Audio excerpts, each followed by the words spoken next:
Spruill Gallery. And this is the panel discussion for our current exhibition, Matri-ARC. So thank you all so much for coming today. I have a few questions prepared, but with this panel discussion, we kind of wanted to have an organic flow. So as we kind of naturally come to the end of each kind of topic, if you have any questions, feel free to raise your hand and we can ask them then instead of having to kind of wait until the end. So you don't have to remember your questions, which always helps my brain. But also I wanted to let you know that at the end of our panel, please feel free to stay and have some refreshments and hang out with the artists for a little bit because we're open till 5. So thank you so much. And first I'm going to start off by introducing the panel. We're just going to go around the table just to give everybody names. So this is Alice Stone Collins, and then we have Lauren Merceron, and then we have Morgan Auten Smith. Did I say it right? Yes. Good. And then we have Jessica Valderrama. Okay. And Marinelly Piñango. And then Susan Ker-Seymer. And we have Lauren Betty, and then Maggie Davis. So these are 8 of the 10 artists that are represented in the show here today, all from Georgia, and all are from overlapping artistic communities. Some from the podcast Artist Mother, which I'm sure we'll get into a little bit, and others from being studio mates and critique partners at the Goat Farm. So this exhibition was originally born from the idea put forth by the Artist Mother podcast as a kind of call to take up space for artists who identify as female. And that taking up space was calling people to go and exhibit their work wherever they could find the space to do so. And it first began with Marinelly, who's the curator of this exhibition, approaching me and wanting to gather a group of female artists who collectively kind of displayed the connectivity and the strength and community that we wanted to kind of show through artwork and through mirroring the support of the Artist Mother Podcast Network. And we hope that this panel discussion today kind of gives everybody a little bit of insight into both the artists and this community. So I'd love to start with Marinelly, since you kind of birthed this idea, and at least with the current participants, and would love to know what your idea of taking up space, what does that mean to you? Yeah, thank you, Jennifer. So first of all, thank you all for being here. I know it takes interest and time to come on a Saturday afternoon to this space to listen to us talk about this exhibition, which is very personal for me, and also it's part of a larger movement, really, as well. So the Artist Mother podcast is a podcast, which I have listened to for a few years now, and they also have a network where artists, it's an online network. So COVID really changed a lot of things, and one of the benefits that I would say that came forth was looking for an online platform to get artists together. So the Artist Mother Network was created, and they got together with another network, which is called the Thrive Network. These two communities, they're all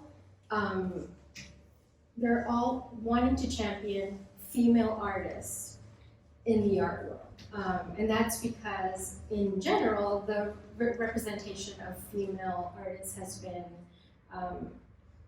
it's not, we all know that it's not as robust as it should be. Women have been making work and art forever. And the art world or the art institutions have really lacked in showing this work. So the idea is that we not only make the work, but we also show it. And so in January of this year, they launched this initiative called Taking Up Space. And I am also part of a group, a critique group, that started at the Goat Farm Art Center here in Atlanta.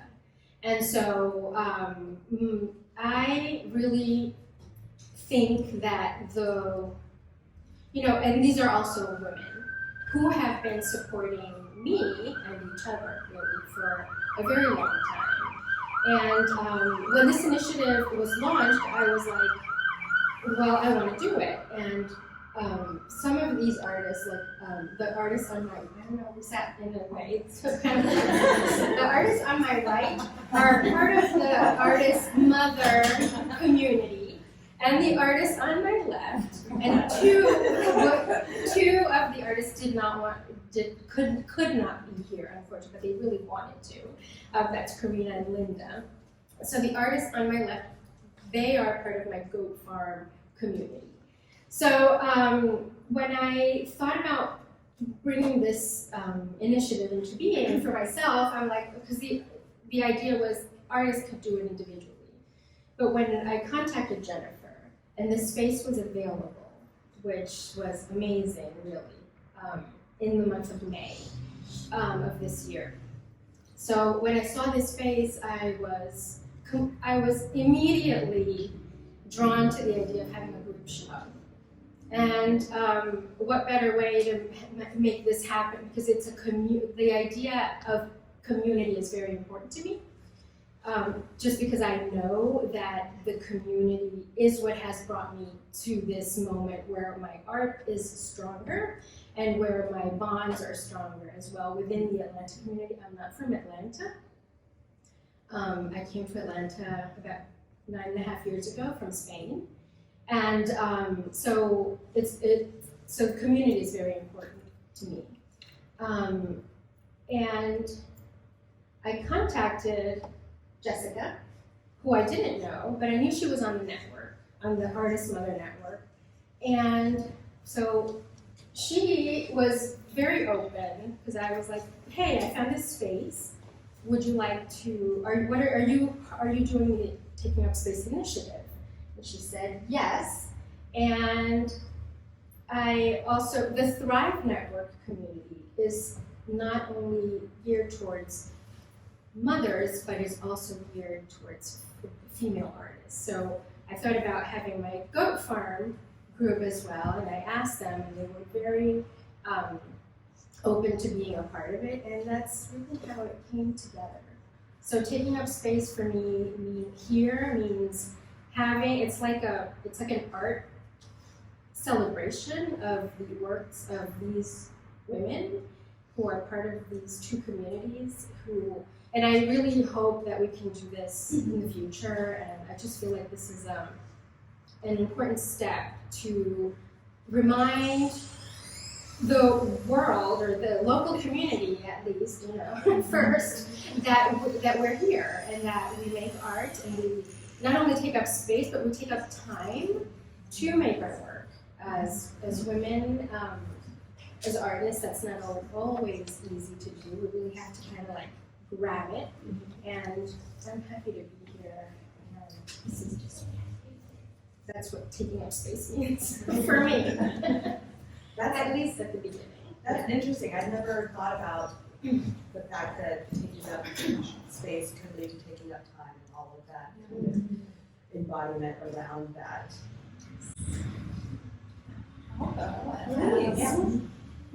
For me, taking up space is very much a mental thing, because without, I guess for my journey in art making, I think like as a child, I didn't realize that I was really doing art therapy.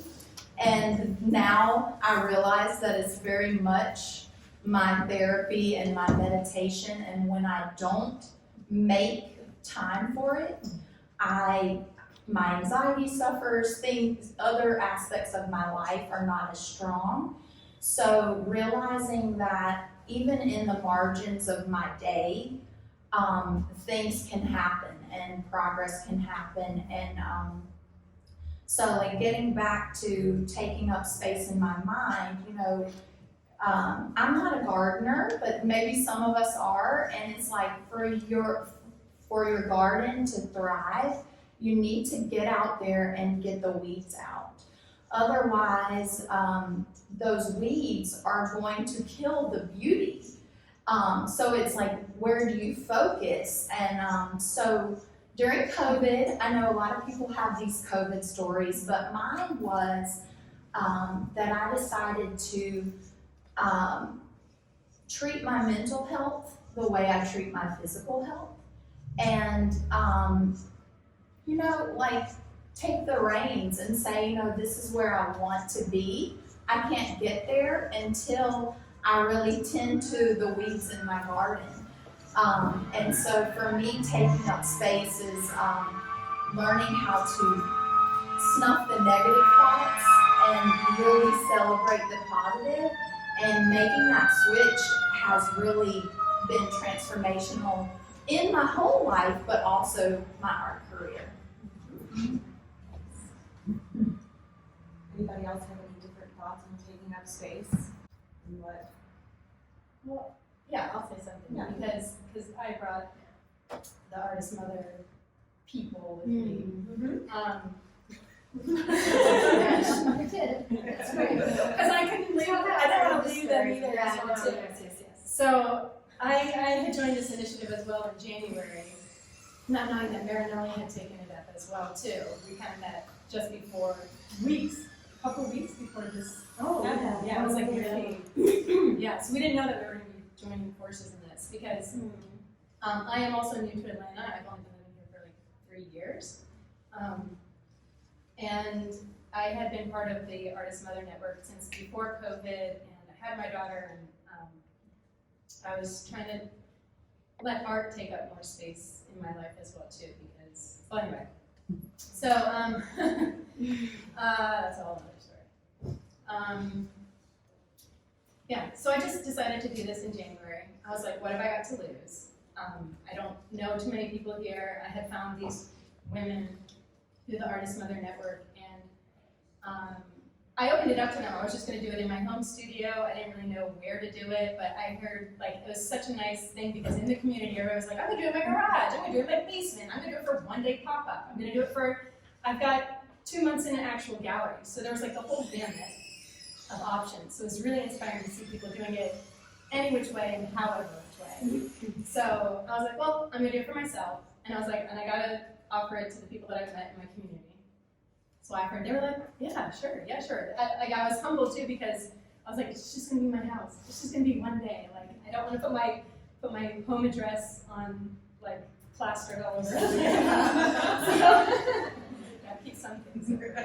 So, and they were very obliging. They were like, yeah. I was like, just send me your artwork. I'll come pick it up. Like, I just want to hang it up. I just want to bring your kids. Like, that was the thing too. It's like, because another thing for mothers is taking up space is like the time.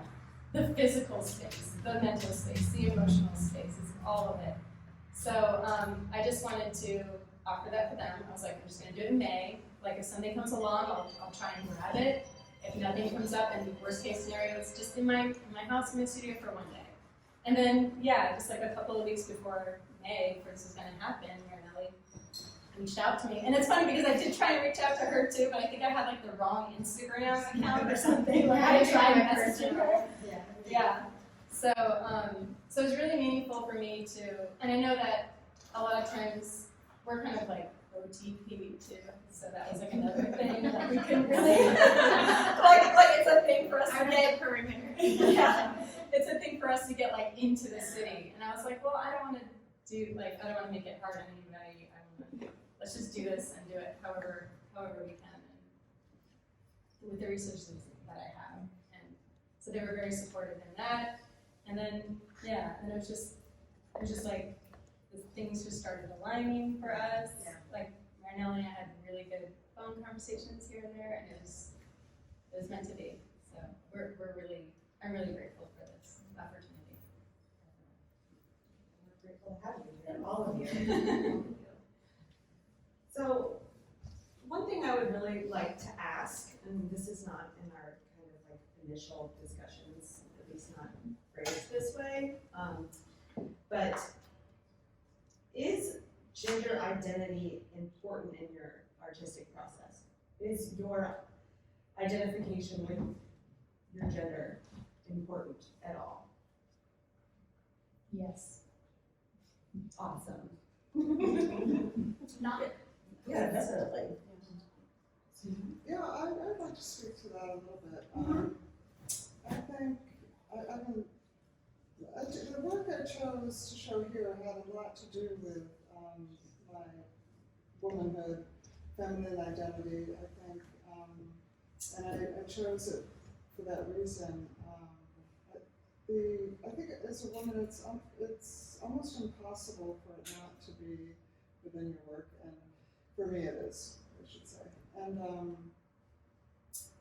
I think my imagery at the moment has evolved around, I started as a figurative painter, and over time I started breaking the figure down to form, and a lot of the form was organic, female identified body parts,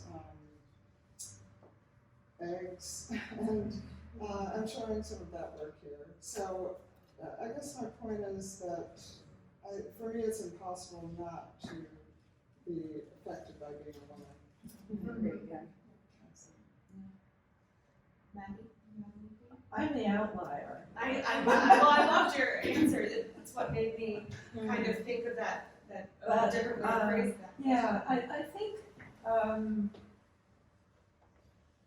well, first of all, I have to claim that I'm 78 years old and I've been making art for 50 years. I mean, committed, but I did start in the kitchen on the floor with the crayons at 5. So I have a history, and that history includes active engagement with the feminist art movement, and I owe my trajectory to the feminist art movement, because I was in undergraduate school when Miriam Shapiro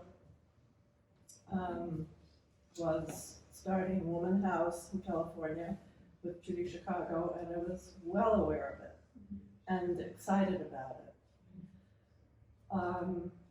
In the last 2 years of my undergraduate school, the very enlightened male chauvinist department chairperson managed to bring 3 top-notch New York women artists to Florida International University in Miami, where I was a student, and they were in residence.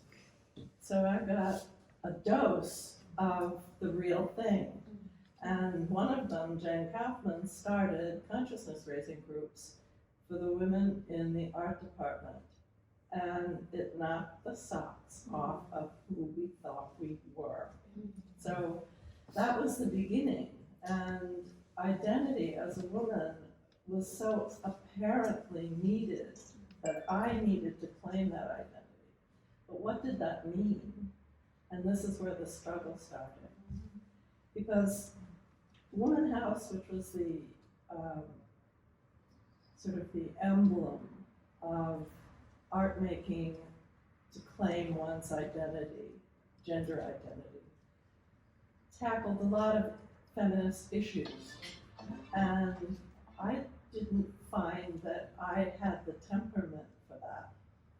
It wasn't working for me.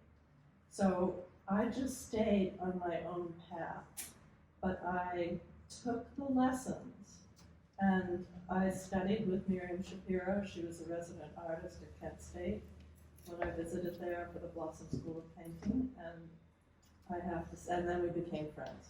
So, I was talking to the one who was part of this whole thing, and she She was a very powerful woman, and there were no powerful women in my life.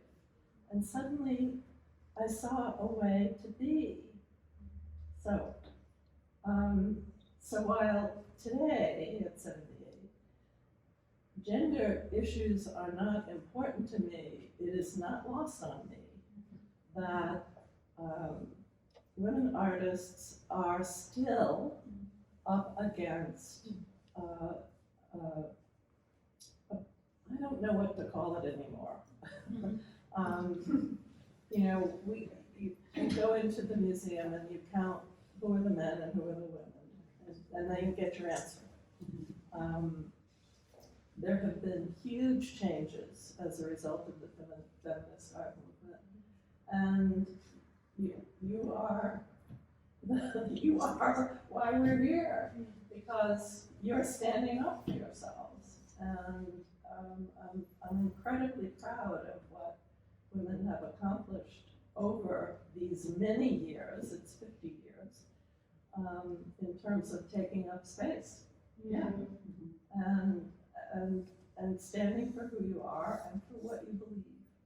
So while it's not part of my life right now, my work does not reflect gender issues. I don't even think about it. I'm here because I stood up for myself, and I am a role model for others, and I value that. So, and Marinelly, thank you so much for. Marinelly came to me at the goat farm. I'll tell the story. I was at the goat farm, and she had a studio there, and she came in on an open studio thing that we were doing, and she said, "Well, I want to talk to you." So we met and had a conversation, and I realized this is a person who is starting on an arc that is like a rainbow. I mean, it's like, it was so powerful and so beautiful that I just wanted to keep the conversation going. So we've been meeting. I live in Athens now. We've been meeting, and she's come to Athens. We've been on Zoom. We've been working together on her progress, and at the same time, of course, it's helping me keep the teacher alive. I was a teacher for 35 years. So, you know, we've made this beautiful exchange, and when she came up with this idea, it was like, you know, a mother. I'm not a mother. A teacher. I have been a teacher. Those two things are part of the proudest moment.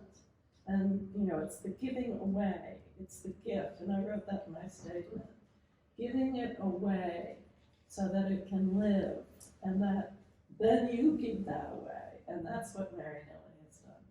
We've worked for 3 or 4 years together, and she has turned around and through her sense of community has turned around and given it away. So, you know, I could go home now and be in my studio. So anyway, yeah. And that's really what it's about.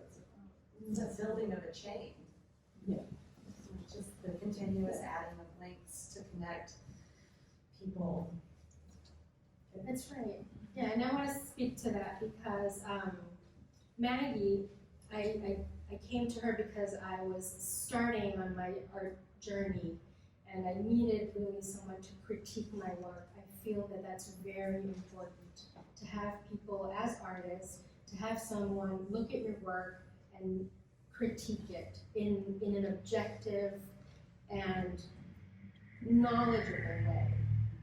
Sometimes we don't see many things in our work, and that conversation is important.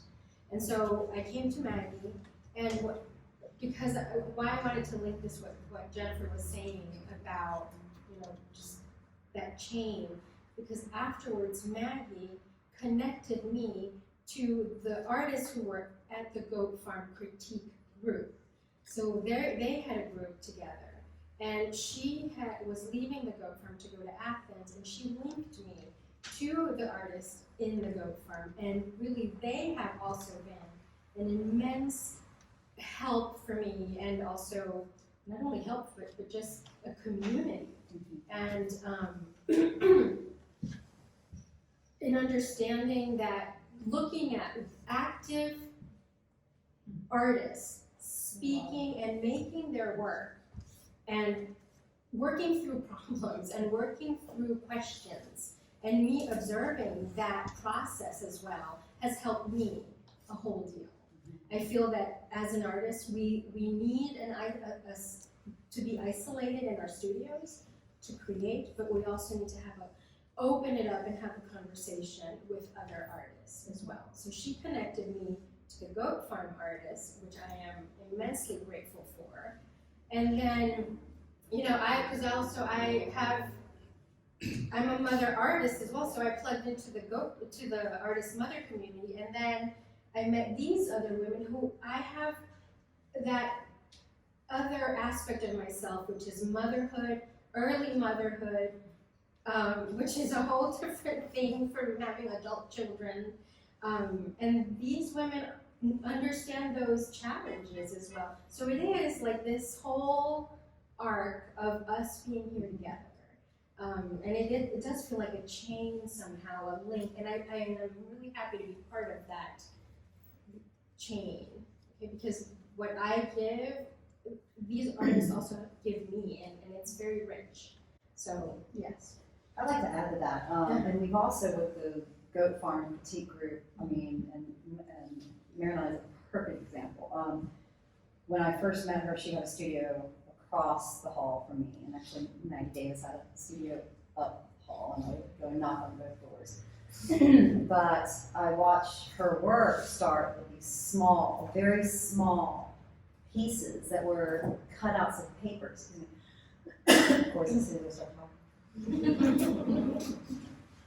And then watched her work just expand and grow and bloom, and so now you see these gestural abstracts that are now coming from where she was first working in these small, itty-bitty, very small, beautiful, mind you, absolutely gorgeous. But it was watching her bloom, and then also with Susan and myself, very much included in that. I mean, I was doing work that was completely different than the work that I achieve these days.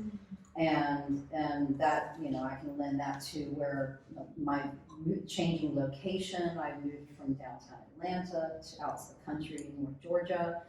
But we'll get back to that at some point. But that's a whole other beast. But watching everybody grow and everybody watching each other grow has just been a huge impact. And also having it all be women has been great. I mean, that was not something that we planned on. That just kind of organically happens. And I mean, I think that I'm very happy it's all women. But at the beginning, it wasn't the plan. We just were looking for other artists who were at the Goat Farm Art Center, and we just organically came together. So, but watching everybody grow has just been absolutely amazing. For me, I'm kind of on the opposite end of the spectrum. I think my work would not be as powerful if I wasn't a woman, because before having I have two sons now, a 10-month-old and a 3-year-old. And I make more work now than I did before. And I think the reason is like making that flip of, before my son, there were a lot of things that I hid behind. Like, my work was one of them. It was like I went to my art as a way to decompress, but I didn't want to share it, and I most certainly didn't want to stand proudly in front of it. But when I held that little baby in my arms, I knew that I was in charge of something really great, and if I didn't stand up and stand tall, I would not be able to raise him in the way that the world needs men to be. So art for me is not really about being in a gallery or having my name posted on a plaque. If it happens, wonderful, but the gift is in the making of it.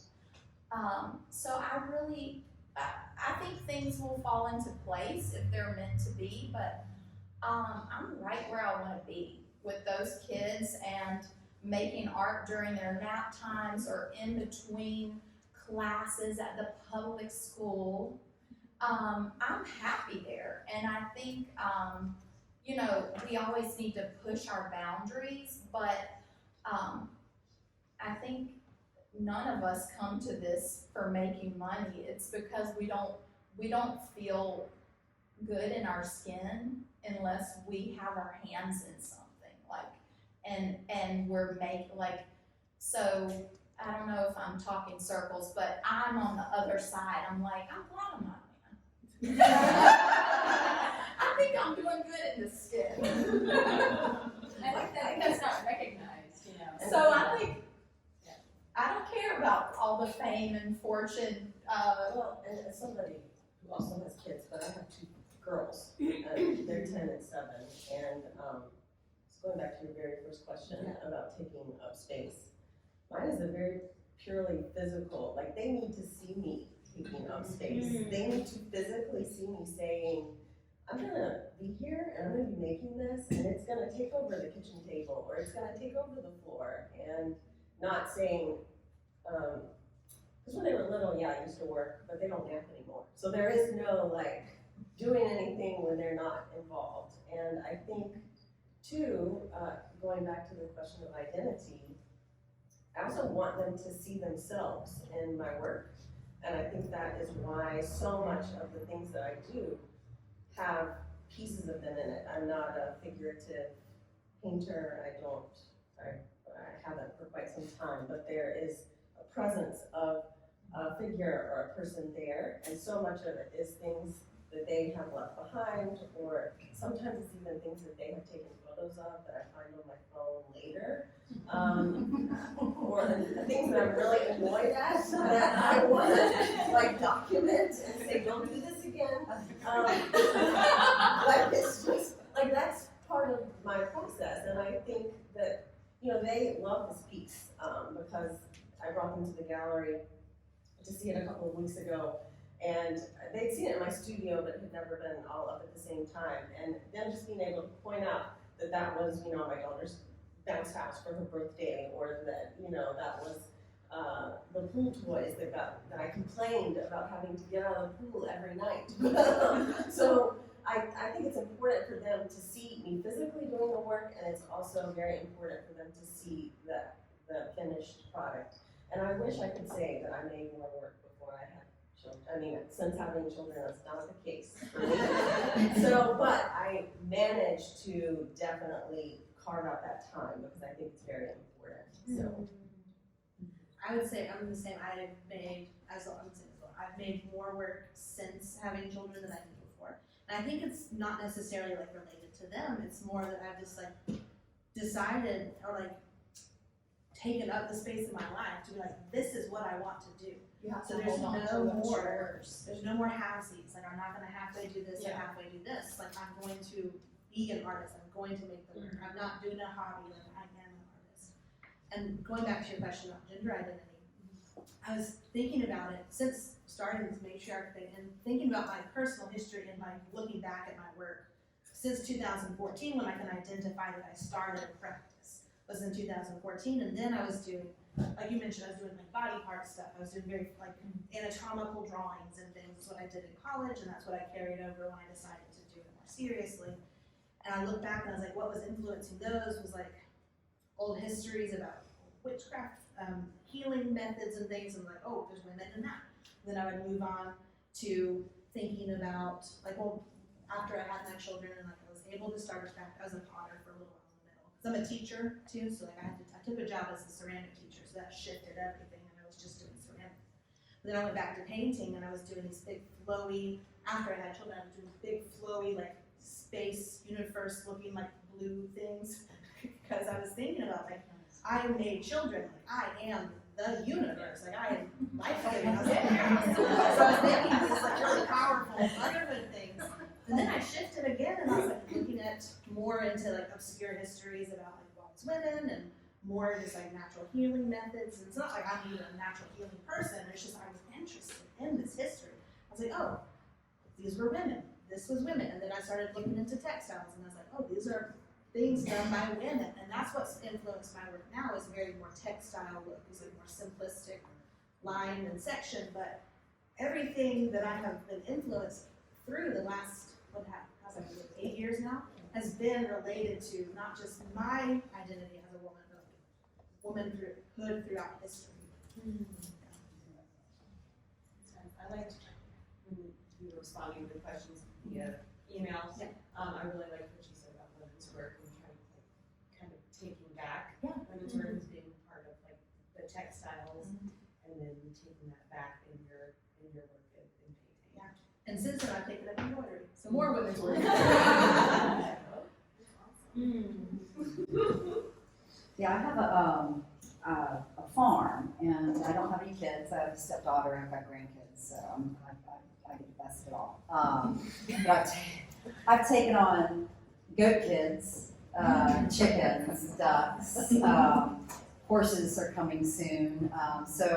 And I'm on this large farm, and I'm married, but my husband's not there. He works. He works in the movie industry. He's just non-existent.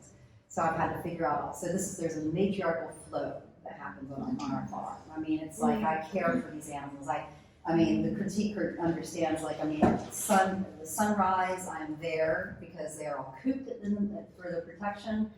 Sunset, I'm there to put them away for protection. And it's like I have that caring, taking that care and love for these animals, they're full of rotten.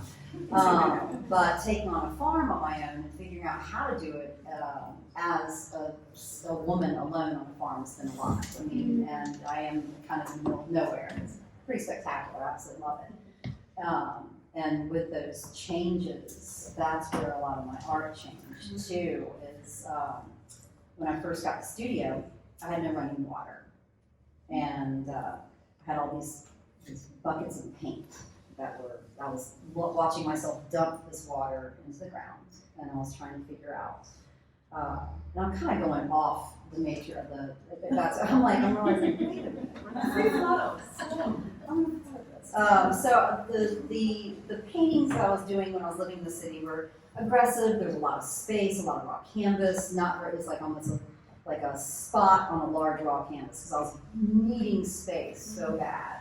And then when I came to the farm, I'm watching, I'm like, okay, why am I dumping this? I mean, no matter if you put it in a sink or if you pour it directly onto the ground, it's going into my drinking water because we have a well, and my pond and all these things.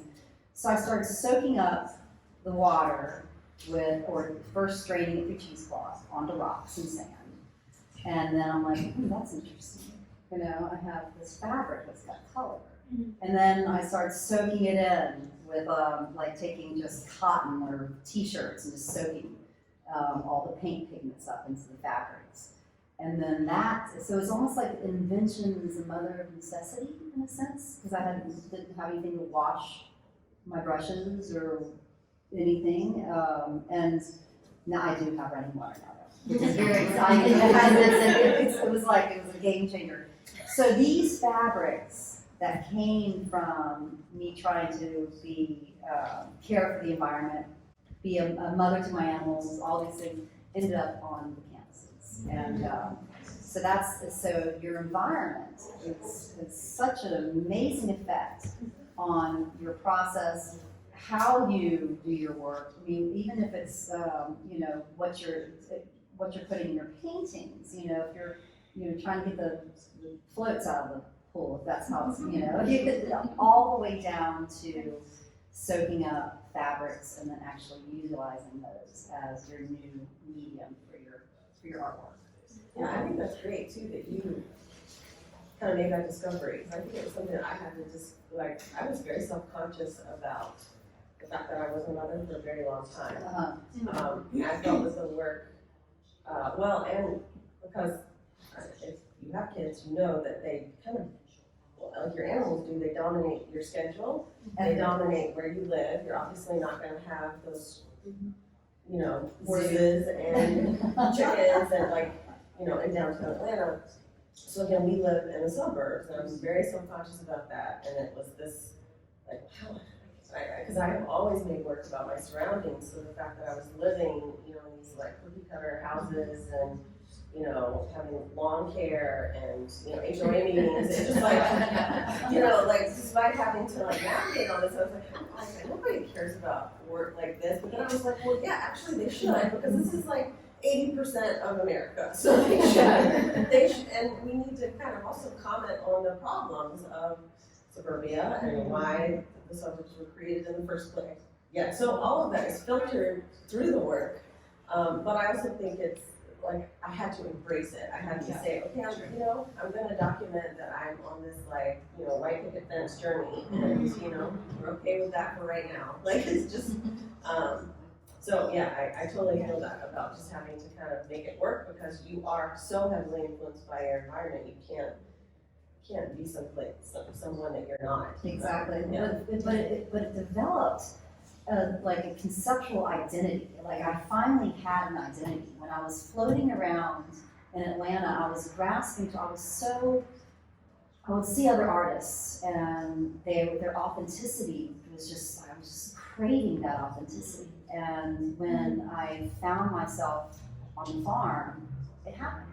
It just simply happened. Because it was like this switch that occurred. And now it's like when I paint the paintings, there's no question of where I'm going with it, because wherever I go with it, that's where it's supposed to go.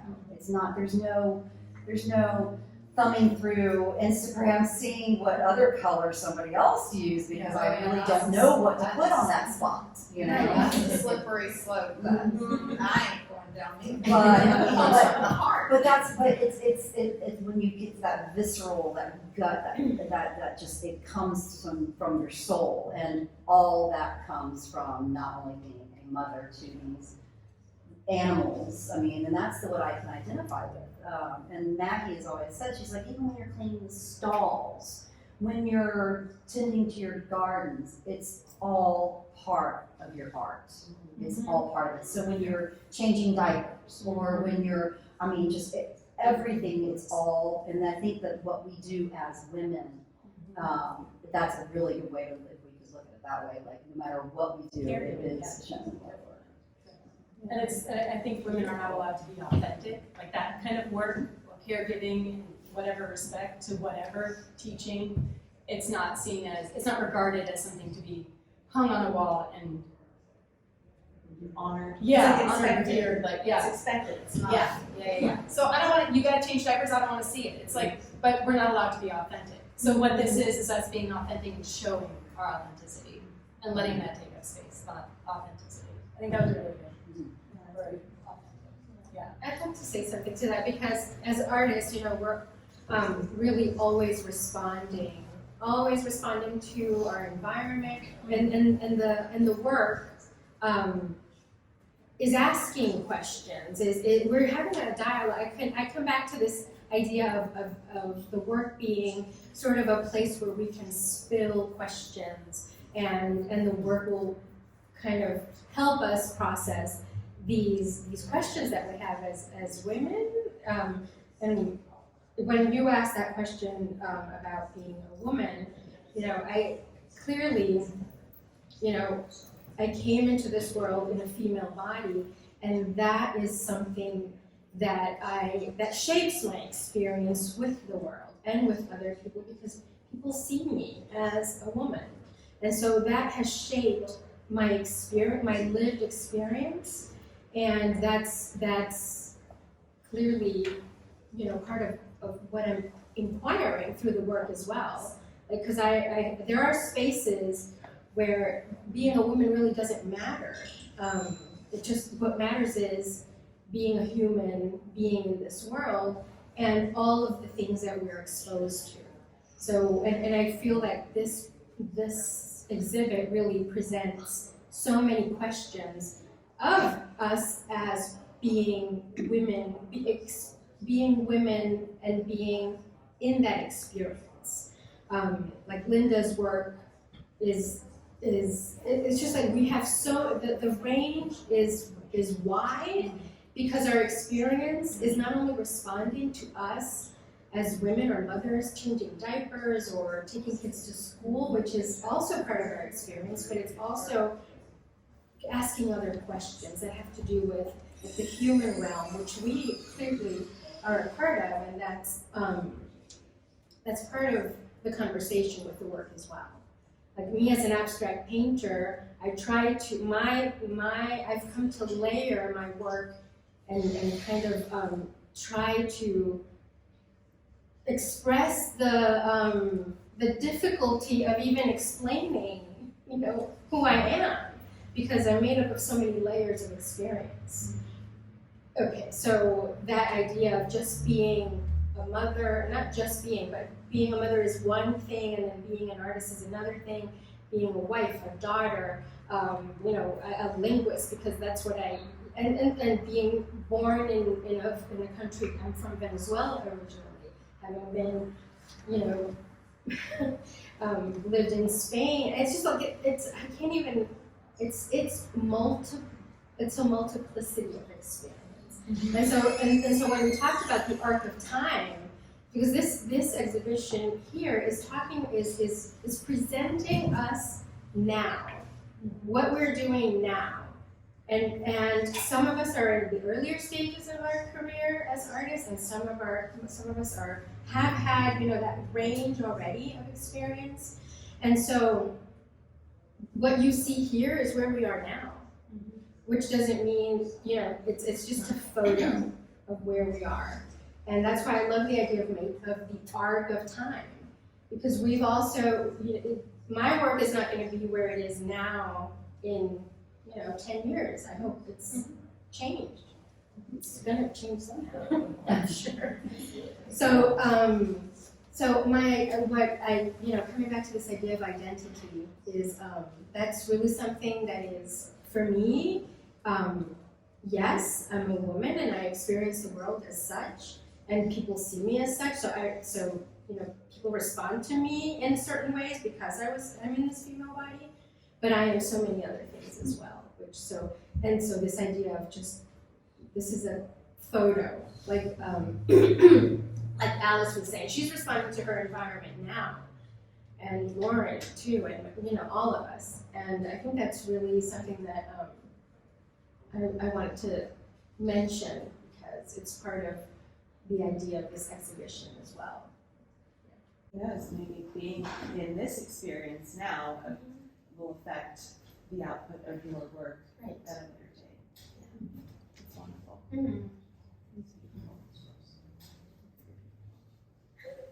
Well, we've been at it for almost an hour and nobody's raised their hands. Any questions or? I know, it's very nice. Yes, we welcome any questions. Yes. Or it's just anything. I'm just trying to get you guys to do my job for me. I'm curious to understand more about the podcast and how it connects to the physical relationships that you guys have. Oh, I can talk to that. So this was how I met Jessica. We became friends on Instagram through a hashtag, and we did. I found her through the Artist Mother Co. That's their hashtag, and we started following each other, and then you messaged. I don't know. We just started a conversation. And then we actually met for the very first time when we went up. It was for their first date. It was right before COVID. Yeah. I was going up to an in-person exhibition that they were hosting in Nashville, and Jessica had said oh, that would be fun, and I just said, well, just come, just come and stay with me. So I didn't even know And her. we had never met at all, and then Sleeping next to her. and so again, I think that's how I met Jessica, and then I also met Morgan through Instagram. We did a Instagram live thing. It was a project that you had started. Yeah, I started just trying reaching out to artists in the area or even everywhere, and just we were during COVID time. Yeah. And I was just let's talk my studio to your studio, let's do chats. That's how I met. Yeah, we would have like a drink and cheese and, Wine and cheese party and yeah. different studios. So, but I also met Morgan through, the Artist Mother Network too, because your work was up on their site for a long time. Yeah, and, and I met Lauren through my connection with these, other two women. So it's all kind of like, again, like we talked, a chain of events, so. Yeah. And also since I follow the Artist Mother Instagram page as well, they had reposted something that Jessica did because you did a residency, I feel. Yeah, in earlier. February residency. Was it in February? Yeah. So in February, so they highlighted something that she had, like a regram or I don't know.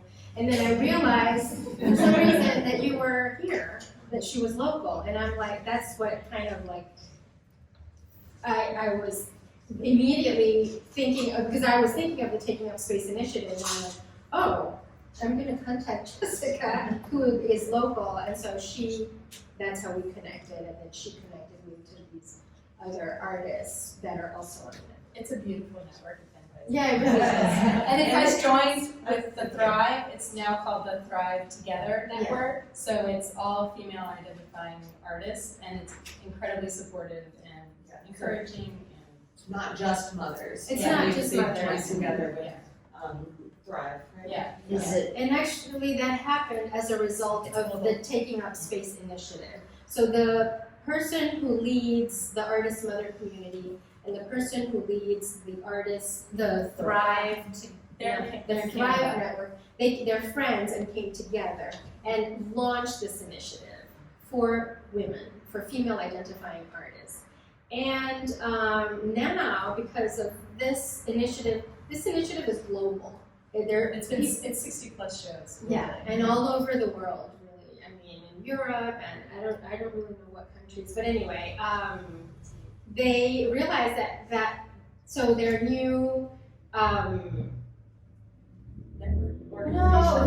thinking about like they're prioritizing community over competition so it's sort of like a way it's this, we're not here where I feel like we are being in community, and we're not like, oh, I'm gonna have a solo show, and you have your solo show. And it's not about, being, which is important too. I mean, solo shows are really important, but, the idea is to come together, yeah. Anyway. How is the organization cataloging all this and capturing it? They just started the initiative. They're not promoting. It's promotion, everything like that is left up to us Okay. to decide. It's all They just, what they have is, it's called, they didn't want to do it through Instagram because Instagram's so they started, there's something, and I don't know if anybody's seen, there was on Netflix, there was that social media, anyway. So they decided they're using another platform called Mighty Networks, and it's cleaner, it's more isolated, but also inclusive, and It's a closed network. yeah, it's a closed network. So it's safe. No. No. You can join in, and there's like a small monthly fee. There's a membership fee. Yeah, but that gives you access. They have all of the, so for example, for the Taking Up Space, they had like month by month what you needed to do, join the residency in February, promote here this way. They give you ideas, they give you all the materials to do it all yourself. But they just wanted to present the stuff for you, and then you had to go with it. Yeah, I mean, what they did was launch the initiative, and then people ran with it whichever way they felt. Some people felt more supportive, like I didn't really go through all the steps that they were, I mean. You can do whatever you want. Yeah, you can do whatever you want. The support is there. The information is there. Yeah, to plug in but for instance, I didn't know how to do, I don't know what it was. And then you can ask through the network and people will give you advice. There are other artists there, so it's like a community, but it's online. And you take from it whatever you need, really, and then you give whatever you can. Yeah, the Maggie Network is, as far as a platform, if you're curious as to what it's like, it's almost like if, have you ever used Slack before? So it's almost like if Facebook and Slack got married. I feel like it's a merge of more of like a Slack program, but it has more Facebook qualities and Post images. images. Yeah, post images and more it And could just be comments. Yeah, and there's smaller groups within it, so there's there could be like an Atlanta community within it, or like a Seashore community, or there's all different kind of communities, there's a book club in it and stuff like that, so it's whatever you want. You wanna know what Slack is? I didn't know what Slack was. I don't know either. The mature caboose over here, lights and clarity. Because I don't know what to I just push all the buttons. So Slack is just it's a platform that you can use wherever. I used it with my students one semester. It's basically a chat. Yeah, I can create groups and for a group project, it was really handy because I could put them in groups and. Slack, I'm familiar with it. I'm not familiar with Slack. Thrive, what is Thrive? Okay, so Thrive is an online network. It's an online community. Right. It's an online community. It was based in And then Canada though. Based in Canada, Jamie's. Yeah, so Thrive is an online community, and the Artist Mother community is an online community. But they've come together to create a new community of fuse these two communities, and now it's called Thrive Together Community or Network, and that's online. So now it's all called Thrive. They were basically doing the same thing. Yeah. And they had grown so big that it was getting a little too much for each of the founders to be responsible for. So they just kind of merged. They have similar philosophies. They have critique groups. The part about the gift thing, that I give to you, you give back. Yeah, you need to help us. You know what I'm talking about? And it's all about that, Kaylin Butine is the Artist Mother podcast, she's the host of that one.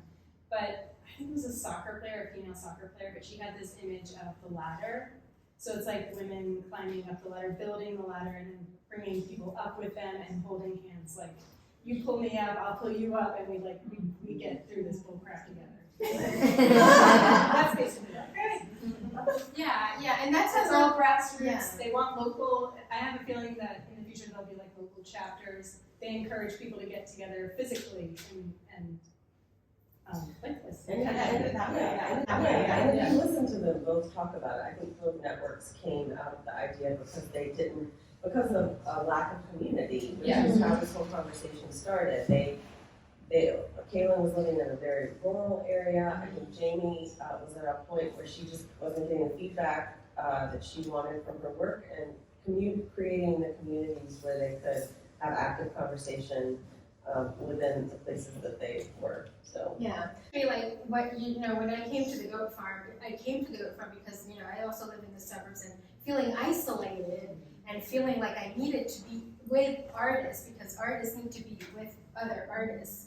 Maybe not all of, maybe that's a generalization, but anyway, so that's a way to plug in to what other artists are doing. Well, these networks are the same thing to goat farm, but they're online and they're all over the world. And so that's how I think of it too.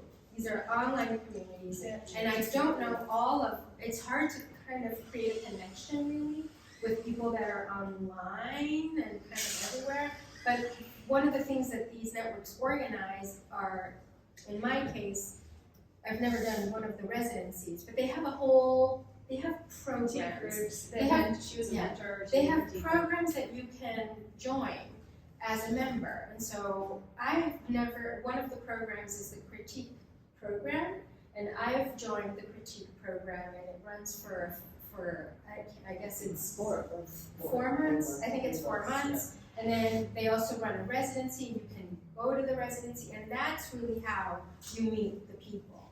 So I've never been to a residency, but I have done the critique programs, and so and they're small, so it's 5 people. And so I know these artists they're not local, but they're somewhere else in the United States, and so I've met them. And you see the work that they're doing, you see what's going on, and it's really a way also to sort of create links with other people. and see what other Sometimes shows artists- come out of that. Sometimes shows come out, they do have a yearly show that is called Painting at Night, and you apply for it as an artist, part of the network. So they have a lot of really great programming going on, and it's interesting. This reminded me of an experience I had in a writing program with Natalie Goldberg many, many years ago. Out in New Mexico, over a year. We met 4 times during the year. And there were maybe 25 or 30 of us. And it was elders like myself. I think I wasn't an elder. No, I was. And young writers. And one of the elders, who was the most elder, pulled all of the elders together and said, if you want to have a conversation, let's get together. So the elders decided to call themselves the Crones. And we were writing about being crones. And the young women in the group overheard us and said, we want to know what you're talking about. And so we called them the maidens. They formed their own group. And we then self-published a collection of crones and maidens. It's beautiful. Self-published. So the conversation between inside of the ARC is really important. It's really important. So I mean, if I discovered something new, that's it. I've just really valued listening to all of you. I know their stories. But I mean, I think that, and Marinelly, this conversation about Jennifer's question about identity, because I haven't been a mother except to students, it is an entirely different experience. It's not one I've had. So your sharing has been really valuable to me. Yeah. So I really appreciate that. Yeah. There's much to uncover still. Yes. Yes. Always growing. Yes, I also appreciate that range of experience because I think it enriches us, at least, you know, I can only understand what it is to live in my body and from my perspective. And so looking at other people, like not looking, but listening to other people really complements my worldview, and it enriches it because I can never see the world through Susan's eyes with her experience, but in talking to each of these, each person really, that really opens it up and it enriches my worldview as well. And so what you just said, because of that arc, you know, it's really. Well, I want to remember that because that was the conversation within the ARC. Yes, yes. That sounds like a show. And this is my films. Or an exhibit. No, really, because I always think about, you know, what other things, you know, can come of this. And when you talked about that publication, I feel like it's really, I've always, since kind of conceiving the show, I've thought about, you know, how to document this, because I feel it is, at least for me, like something tangible of this moment coming together within this experience of the arc of time. So I've thought about ways to make this. I have one more, and this is a bit of a pitch. Okay. Somebody asked a question about how this network is capturing its own history. Well, because I'm in the last half of my life, I'm very concerned about my own legacy, and nobody is showing up to take care of that. So I showed up, And when the pandemic hit, I really threw myself into it. It's a daunting task when you wait as long as I have. But I did document everything from the 70s, and I have all those paintings, all those images. And it has been such an affirmation of who I have been in my life, to look back on that and say, oh, I really did do this. I said I was going to do it, and I kept saying I was going to do it, but I really did it. So I encourage you to document your work, write about it, keep a journal, put down the important things in your life, and don't lose it, because you're going to need it. That's good advice. That's good advice, yeah. That's true. Are there any other questions? I have one. Hi, guys. I think this is beautiful. But I have a question because I'm hearing keywords from each of you: giving, sharing, collaborative, networking, Facebook, and all this stuff. So could you go around the table, maybe one sentence, and tell us the value you felt from your heart that you've given to us as artists?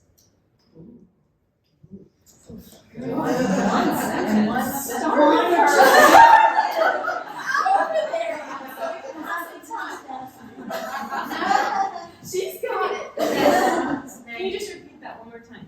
Just what you want us. In one Well, sentence. I think all of you, the key words is being creative, sharing, initiative, long, hard work, chickens, family, all this. So, and you even said the word legacy. So give to us maybe one or two sentences of the value of what you have given to us in terms of your emotion, your identity, just a simple, really in your heart, because this is, I think, important for all artists to hear. You know, it just gets deep.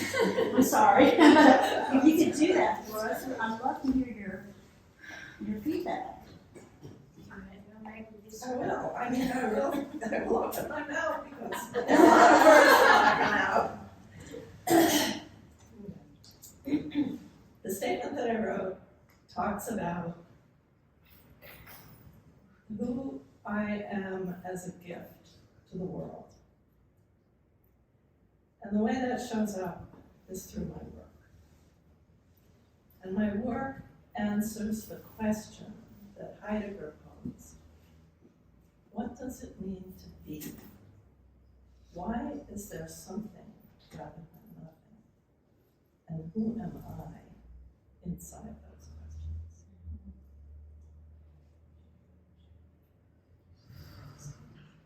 questions? I think you should have gone last. Just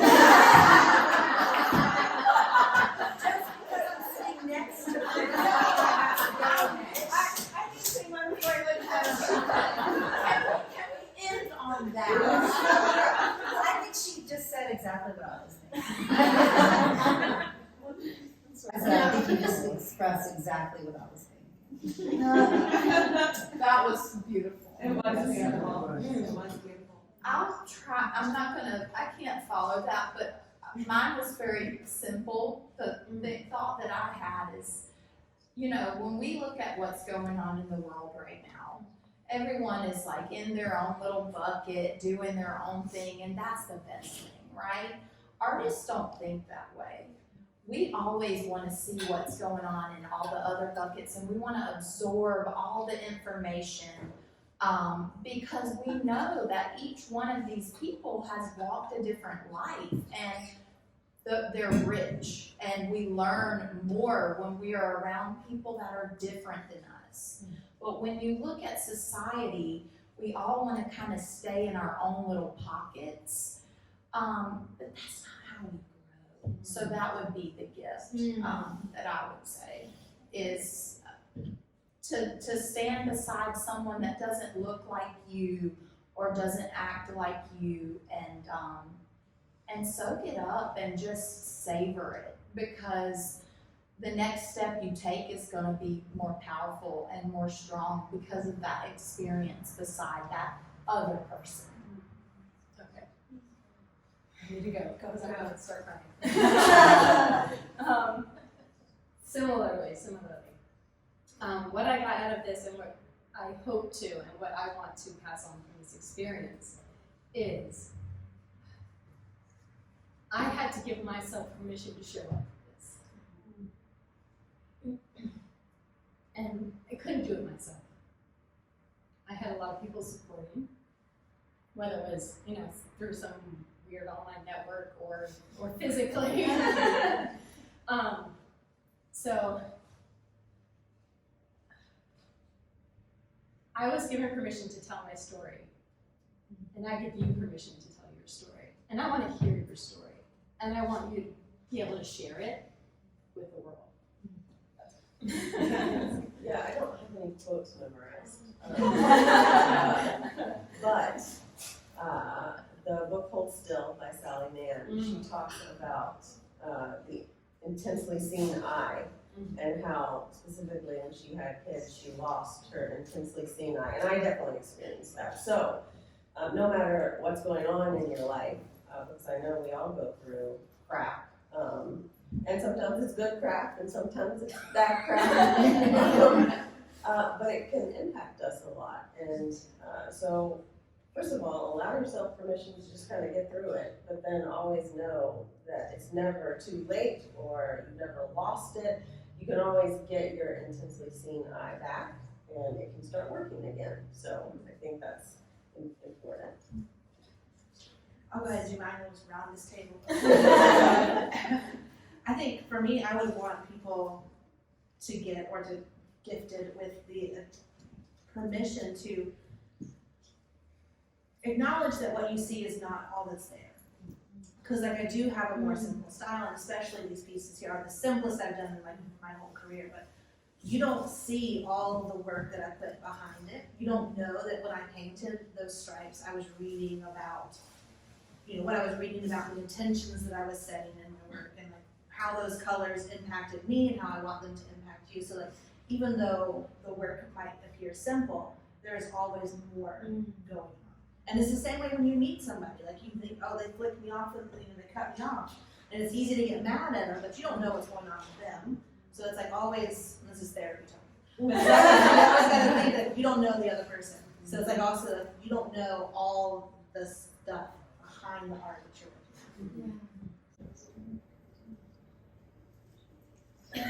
Okay. Everyone has said such profound things really about making work, and I think if there's a gift involved, I would hope that the contemplative aspects, the learning that art affords you, making art or viewing art, discussing art, that would be what I would love people to know,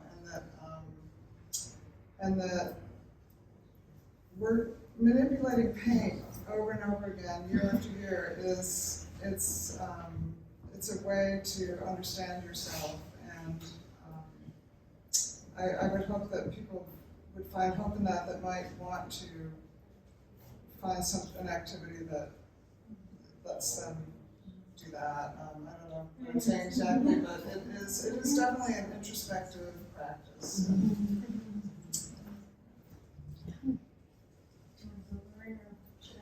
Well, I'll go ahead. I guess, I have to say that everybody's pretty much covered exactly what I was thinking. But I hope that some of the takeaway with my work would be just, I guess, the feeling and the experience that goes along with it, that's involved with the canvas, and maybe come away with a little transformation of how you see painting, and how we can, manipulate canvases in different ways.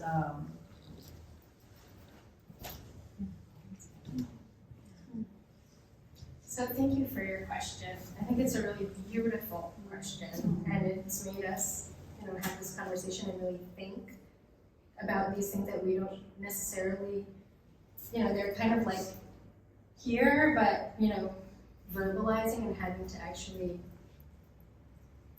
talk about these things makes things come together sometimes, even in ourselves. So I think for me, at the moment, I'm really exploring this idea of, I've been reading Audre Lorde, who's a poet, and she talks about, and I have it in my statement, and I'm not going to get the phrase exactly right, but the works that I'm presenting here are a bridge across our fears into what has never been. And so that for me, she talks a lot about silence and how we are, all of us, but especially women. She talks about women, and in her case, she really talks about women of color, how we have really been silenced. And so for me, the gift would be to reach across that bridge, because silence is in a way a manifestation of fear. So we're quiet because we don't want to make noise, we don't want to cause trouble, we don't want to be seen, because we are so complex. We have things that we do not want people to see. So the bridge is that, that crossing into, okay, let's move beyond this, and let's not be silent anymore, in whichever way we can. And I think taking up space is about that, in whatever space we can, within our communities, really. And so that would be the gift. I think that was an excellent place to kind of wrap up this portion of our day here. I just want to say before we really start breaking everything down is thank you to all of you for coming. Thank you for listening. Thank you all for being here and taking part and coming together at Spruill, and I'm just very honored to have been a small part of this. So thank you all very, very much. Thank you.